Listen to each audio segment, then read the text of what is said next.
Okay, so today what I'm going to go ahead and do is we're going to draw a little coffee cup. So first thing I'm going to go ahead and do is just create a generic background. So I'm going to take my rectangle tool and I'm going to draw a couple of rectangles here. I'll throw a gradient on it just to make it a little more interesting. And probably set that to a 90-degree angle. Okay, so one part will be the back wall, the other part will be the table for this to sit on. Okay, I think I'll probably go ahead and remove my stroke now. Alright, so now what I'm going to go ahead and do is I'm going to lock this layer and I'm going to create a brand new layer. And on the new layer, that's where I'm going to draw my cup. So I'll start by taking my rectangle tool and I'm going to draw a rectangle that's going to become the body of the cup here. And then I'm going to take my direct selection tool and I'm going to flare out the top. So I'll just use the arrows on my keyboard to just kind of push out the sides.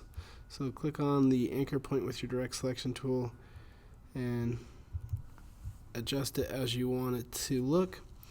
And then I'm going to grab my ellipse tool and I'm going to draw an ellipse here along the bottom of my cup to round out the bottom and give it a little bit of perspective. So I'm going to line this up with the anchor points of the shape that's already there. Okay, so now I'm going to go ahead and select these two shapes and then I'm going to take my Pathfinder tool and I'm going to unite them together. So if you can't find your Pathfinder tool, just look under Window and you'll be able to find it. So we'll use the Unite option to put those pieces together. Alright, so I want to give this cup a little bit of shape. So I'm going to go ahead and grab my gradient tool over here. So if you can't find that too, just look under Window again and you will be able to find that tool. So we're going to throw a gradient in here.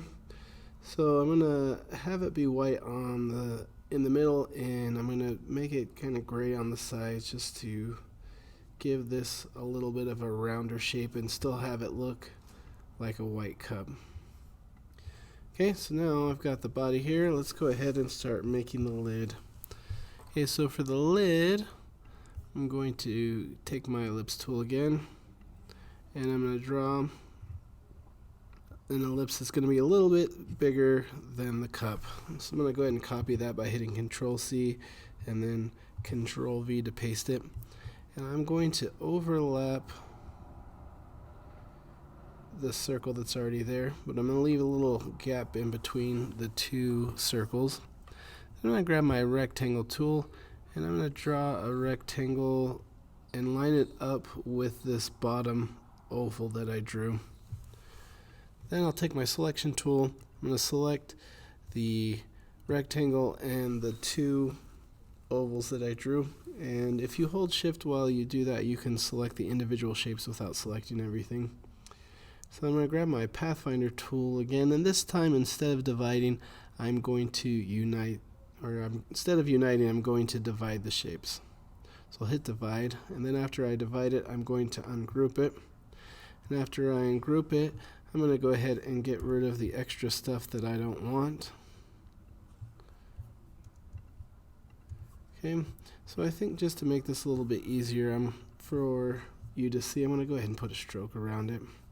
I'll probably get rid of that later, but for now, just to make it a little easier to see. Okay, so now I'm going to go ahead and grab these different parts here and I'm going to unite them together using my Pathfinder.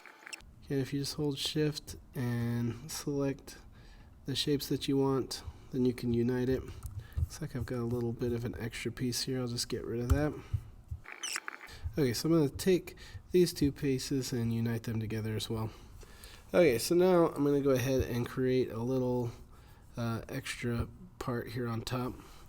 So to expedite that, I'm just going to go ahead and copy these two shapes that I made.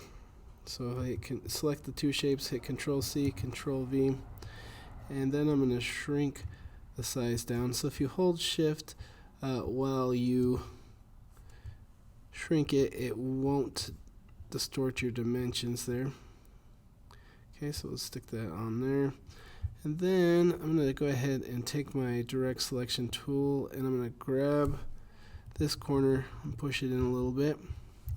Then I'll grab this corner with my direct selection tool and push it in a little bit, just using the arrows on my keyboard. Might just round that shape out just a bit, create a little bit of a slant there.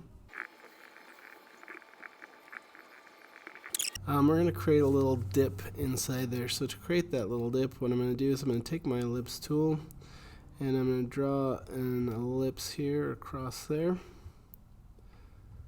And then I'm going to copy that by hitting Control C and then Control F to paste it right on top. And then I'm just going to slide that down just a little bit. We'll slide that up just a little bit. And we'll just adjust this ever so slightly as to create a little ring, or what looks like a little ring. Alright, so now that I've got the body here, I'm going to make a few adjustments to my gradients. Okay, so this top part, I want it to be a little bit lighter, so I might use a radial gradient for that. So we'll switch that from linear to radial. I'll get rid of the extra gray there. And I'm going to adjust my aspect ratio to about 30%, and let's make that a little bit lighter. Okay, so I'll adjust this gradient through here as well. So what I'll do is, if you go up to the top, you can adjust the stroke size. Maybe I'll make it 0.25. So just a real thin outline. Okay, so now what I'm going to do is I'm going to make a copy of this. So I'm going to select everything, hit Control C to copy, Control V to paste, and I'll pull this off to the side. And then what I'm going to go ahead and do is I'm going to take my Pathfinder tool and unite that shape together. Then I'll go ahead and remove the stroke around that. And then I'm going to send this to the back. So if you right click, you can go Arrange, Send to Back. The other way you can do that is go Object, Arrange, Send to Back. Either way, it'll do the same thing. Okay, so we're going to use this to create a cast shadow. So I'm going to go ahead and use my transparency tool, and I'll switch that from normal to multiply. Okay, so what I'm going to do is I'm going to grab my Add Anchor Point tool. So if you look under this pen tool icon, you can find your Add Anchor Point. Then what I'm going to do is I'm going to add an anchor point over on this side where the edge of the table would be. Okay. And the reason I'm going to do that is because I'm going to grab these other anchor points on the bottom edge here. So if you take your direct selection tool, click on the first anchor point, then hold Shift, and do that with each shape that you grab. You can pull those anchor points over without moving the rest of the cup. Okay, so I want that shadow to kind of bend with the corner of the wall there. Okay, so that'll help give it a little more perspective there. Okay, so the last thing I'm going to go ahead and do is I'm going to create put a little logo on there. So for that, I'm going to cheat a little bit. I'm just going to use something that was already made.